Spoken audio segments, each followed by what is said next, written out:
The holidays are nearly here, which means it's time for cooking, eating, memory making, and of course, gifting. Lodge cast iron cookware makes the perfect gift for anyone on your list. Classic skillets and pans that work hard year-round, specialty bakeware that's big on holiday charm, and enameled cast iron that helps make the season bright. They've got your gift list wrapped right up. Lodge Cast Iron helps you bring memories to your holiday celebrations and is made to last for generations. Go to lodgecastiron.com to shop their full collection. Lodge wishes you happy holidays. And the Southern Foodways Alliance, for their longtime support of this podcast, thanks, Lodge.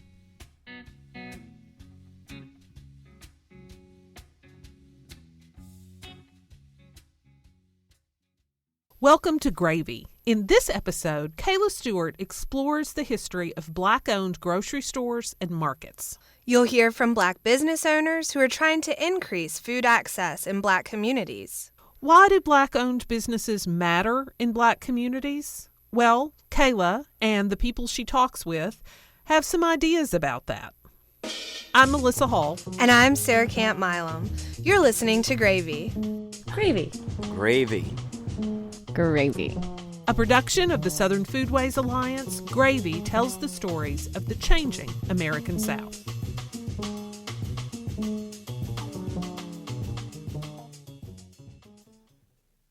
For centuries, Black Americans have been finding their own ways to feed themselves and their communities. From farms to grocery stores to corner store establishments, Black folks in the South have created their own ways to gain access to fresh food, demonstrating that one size doesn't fit all. We want to teach these communities how to fish. And the reason why it's so important, and it's more than just, sustaining your own food sources or being in control of that. It's more about also reintroducing, giving true access, real access to entrepreneurialism. That's Christopher Williams, chef and owner of Lucille's in Houston and founder of the nonprofit Lucille's 1913. Chris, who's both a friend and colleague, is the great-grandson of Lucille B. Smith, known as one of the first Black businesswomen in Texas. Her impressive career spanned the culinary arts, education, and entrepreneurship. She wrote a cookbook of 400-plus recipes, served her lauded hot rolls and chili biscuits to figures like Martin Luther King Jr., Joe Louis, and Eleanor Roosevelt, and developed some of the earliest culinary training programs for Black students at HBCUs in Texas. And Lucille's career deeply influenced Chris. Outside of his restaurant, which is regarded as one of the most important Black-owned restaurants in Texas, Chris has also been recognized for his volunteerism. One of the many goals of Lucille's 1913 is to combat food insecurity in underserved communities. And Chris and his team have served thousands of health-conscious and culturally relevant meals to Houstonians in need. During the Texas winter storm of 2021 and during the early months of the pandemic, Lucille's played a key role in getting fresh food and meals to people around the city. Since then, Chris has looked for ways to increase fresh food access to Black communities. It's why we met in Kendleton, Texas, a small town less than an hour outside of Houston with its own rich Black history. Kendleton is historic African-American community that was really established around Reconstruction. And it was one of the first free communities in Texas, and also a community of entrepreneurs where there are tons of farmhands out here like this. They were known nationally for some of their produce, specifically watermelons. Since then, a lot has changed. Kendleton is still primarily African American, and it's still a beautiful place. But today, that fresh food is almost non-existent. In fact, it's about 15 miles from any market or grocery store that sells fresh produce. Chris, a native Houstonian, decided he wanted to do something about it. Over the weekend of Juneteenth, he officially opened Bates Allen Farm. We wanted to create this farm out here to provide them direct access to fresh produce at a significant savings, because you take the commute out. That's one huge part. And then the fact that we're growing this produce with the residents themselves. We're hiring from this community. The farm's mission is twofold: making fresh food more accessible and resurrecting a farming tradition that had previously sustained the community. we're bringing this education and this mastery back to the community that was already masters of it. Referencing the often high prices at grocery stores, people can come and grab whatever they need. Visitors can pay what they can for okra or a few pounds of sweet potatoes. Next year, Chris plans to begin selling food that will account for about 60% savings compared to other grocery store chains. What we're doing is we're growing food that speaks specifically to the palates of this community. We know what our elders like. You know what I mean? They want the collard greens, they want the sweet potatoes, they want the cabbage, they want the squash, they want the okra, and they want their purple whole peas. That's what they want. Chris is part of a growing number of Black American culinary leaders looking for ways to provide fruits and vegetables to Black people who are, for various reasons, located in food deserts, which are defined as low-income areas where a large number of residents don't easily have access to a grocery store or a place to buy good quality, fresh food.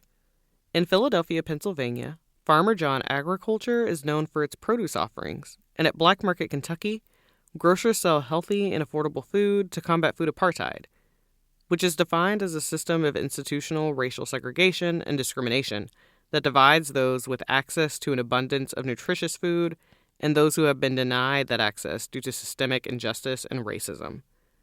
Chris is proud of his work, and he wants other Black people to do what he's doing: own, operate, and maintain their own farms and grocery stores.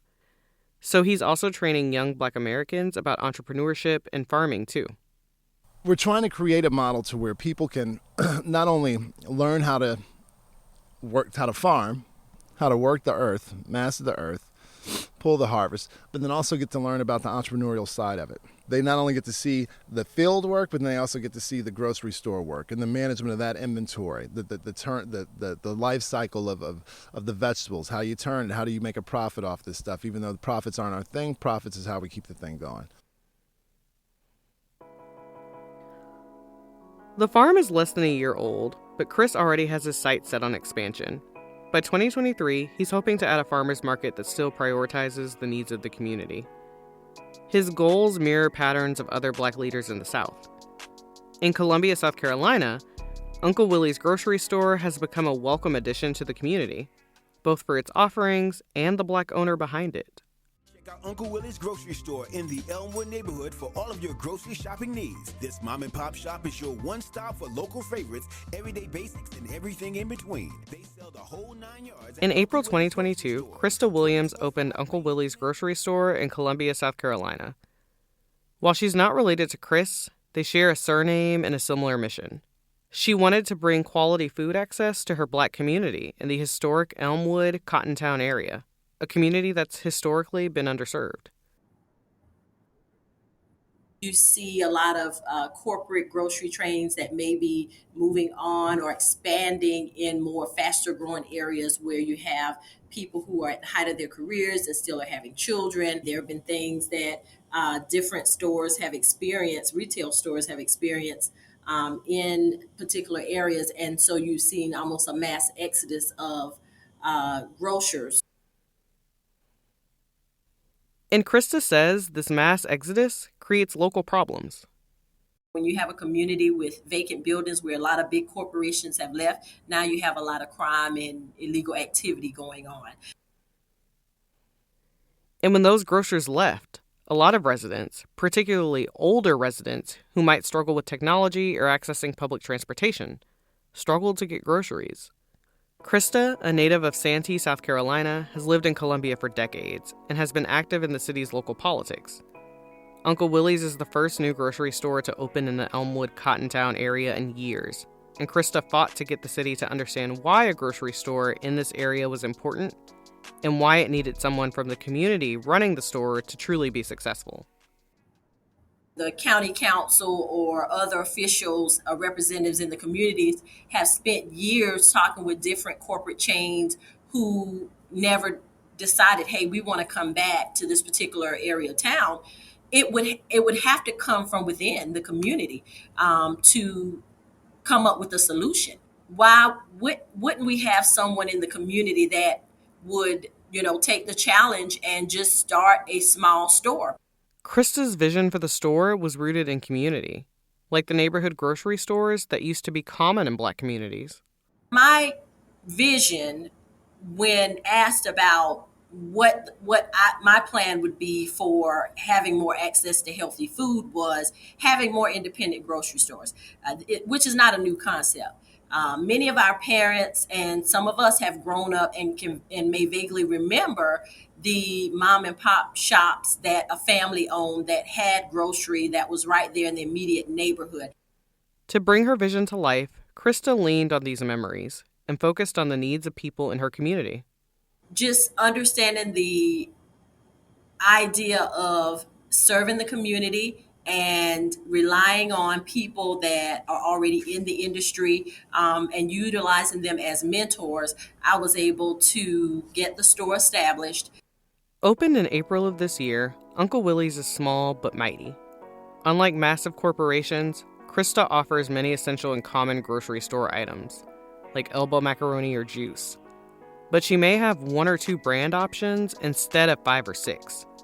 She prides herself on offering products that may not reach African American shoppers at corner stores and smaller convenience stores, which are often the only available grocery options in Black communities.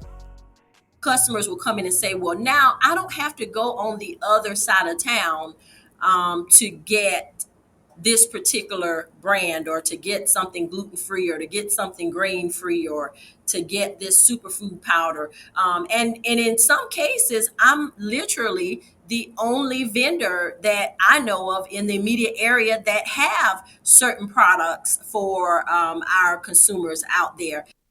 And what's especially important are the relationships Krista gets to build with customers at the store. You're able to have more of a close personal conversation with shoppers and actually explain to them why it's necessary, or why it's better to eat particular things over the other, or why they should try this particular product. While Black Americans make up about 40% of Columbia's population, there aren't many Black-owned businesses. Krista says that for that reason, her store has been a source of pride for the Black people in the city.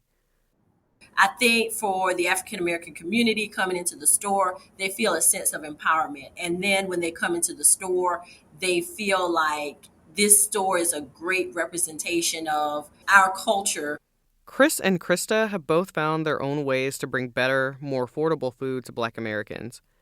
But according to Dr. Psyche Williams-Forson, while grocery stores and farmers markets are great options, they aren't the only solutions.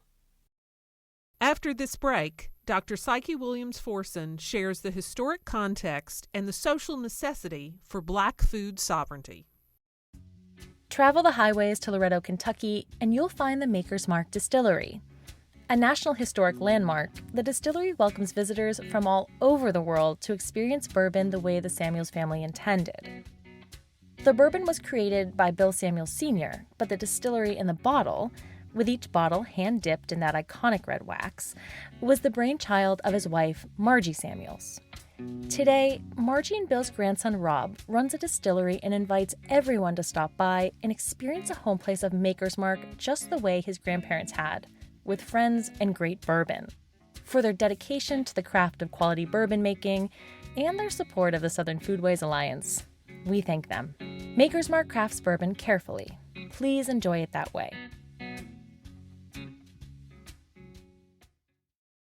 When we start talking about grocerers and grocery stores, we have to think a little bit further back to Africans in America who were merchants, traders, hucksters, vendors, right? Because that really has been, if you will, the sort of genesis of Black folks as grocerers.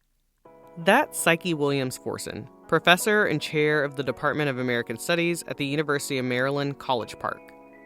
She has written extensively about Black food and identity, most recently Eating While Black, Food Shaming and Race in America. In that book, Williams-Forson explores the history of food shaming in Black communities. For example, she addresses the long-standing theory that soul food is destructive to Black communities and challenges readers to think about the other ways in which Black health is often weakened, such as racism and lack of access to the quality of life many white people get to experience in America. When I asked her about the significance of Black grocery stores, she asked me to turn to the history books.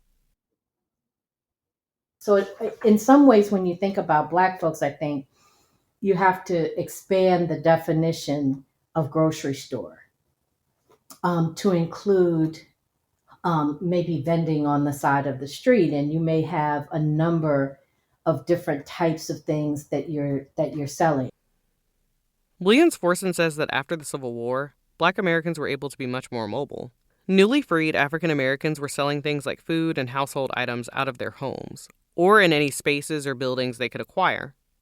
Over time, these selling models transitioned to what we now consider corner stores, or small spaces selling canned goods and various household items. Citing the work of historian Juliet E.K. Walker, Williams Forson says that regardless of how these grocery stores were structured, racism battered their potential success. Most early grocers had limited success, right? Especially when compared to white merchants. Partly, she says, because capital then, like now, was an issue, right? Inadequate capital, which contributed to their failure. And then she also said a lot of Black merchants encountered a lack of consumer confidence. And their business ability was called into question. She talks about several Black grocers in the Reconstruction South, in particularly in South Carolina, and how they struggled. And so after a short period of time, even in selling things like confectionaries, or which would be sweets and things like that, confections, or crafts, or again, canned goods and so forth, they just weren't given the levels of support. And my own research supports this, that a lot of times, because early Black businesses were not as well stocked as white businesses, so a lot of groceries went out of business. Despite these challenges, Black business owners persevered. Similar to Krista, Williams Forson remembers mom and pop stores in her community.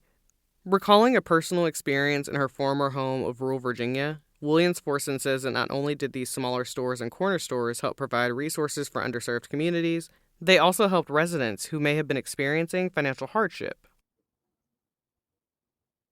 Now, I'll never forget, it was almost like a shotgun house. You go and you straight through from one end from the front door to the back door. And, Mr. Coles was in there in his apron and so forth. And he had sparse things, but enough that, for example, my uncle, who was an invalid, could send any of us to the store and say, can you get me the following things? A wedge of cheese, some thick slab bacon, a loaf of bread, a loaf of white bread, a thing of jelly. And I remember Mr. Coles would then pull out a brown piece of paper, like literally could be ripped from a paper bag, and he would write down the total. He would lick his pencil and write down the total, and then he would say, tell your uncle he owes me $6.50. And he kept him on credit. And then when my uncle got his, disability check or what have you, we would go ahead and pay the bill. Williams Forson says small shops like this were all across the country, in small and rural communities, as well as major metropolitan areas like St. Louis, New York, LA, and DC. While Williams Forson acknowledges the importance of grocery stores, in her book she argues that other general stores that are sometimes undervalued actually play an important role in Black communities. Here's where I advocate for making use of dollar stores and other smaller venues that provide food, because when you're dealing with places like Dollar General, Dollar Tree, or any other of those kind of, really inexpensive stores, and I know they were in the news of late as being less than positive places for acquiring food, and I don't disagree. But when you have to feed your baby, or if you're elderly and you have medication, or if you're young and you have medication and you're on a fixed income, in a pinch, those places could provide some ready possibilities. Places like dollar stores and corner stores are the only available option for some communities. Not only is it possible to acquire food in different ways, our history, in fact, shows that it's often necessary. We have always, as Black people, acquired food from different sources, whether it's from our own pantries, our neighbors, the local small mom and pop shop, or just the local small business, or whether it was from a larger grocery store. What I think it's important for all people to do, and certainly Black folks to do, given the ways in which we are often and frequently shut out of opportunities and spaces to acquire what we need, especially depending upon where we live, but also the struggle with access, etc., is to remember that food can be acquired in lots of different ways, and oftentimes it has to be. For Chris and Krista, it's important that Black people have a range of options that are healthy and, perhaps most important, accessible. It's evident that Black folks are trying new and innovative ways rooted in Black history and Black business ownership to get quality food to those who need it. And for Chris and Krista, it's all about leaning into lessons from the past to try new things to engage their communities. So I feel like, especially people of color, taking back our communities, one building at a time, by actually filling up those storefronts and creating some of our own resources within the community. What we're trying to provide with these programs that we run is, one, show you the benefits of the work, and how it's really not that difficult. But hopefully people will be able to find some passion in it and see how to run a business in the process, because we're all going to learn and do this stuff together. And regardless of where one gets their food, Williams-Forson says it's important to respect people's choices and remember that the complexities of life means that we're all making decisions to get through each and every day as best as we can. Food acquisition, just like food discussions, are way more complex than we make them out to be. And I think we do people a disservice when we gravitate toward one option and advocate only for it without opening up the larger range of conversations that need to be had, because we're all different, we all have different lives, and the making of food decisions on any given day is an extremely complex process that involves so many different facets of our lives that we really can't afford only to recommend to people that you acquire food in this one way. Across the country and in the American South, Black people lead unique lives, and how they get their food varies widely. And for many, leaning into lessons from the past and having hope for a better future that makes a range of food options more accessible to Black communities across the South is the most promising way forward.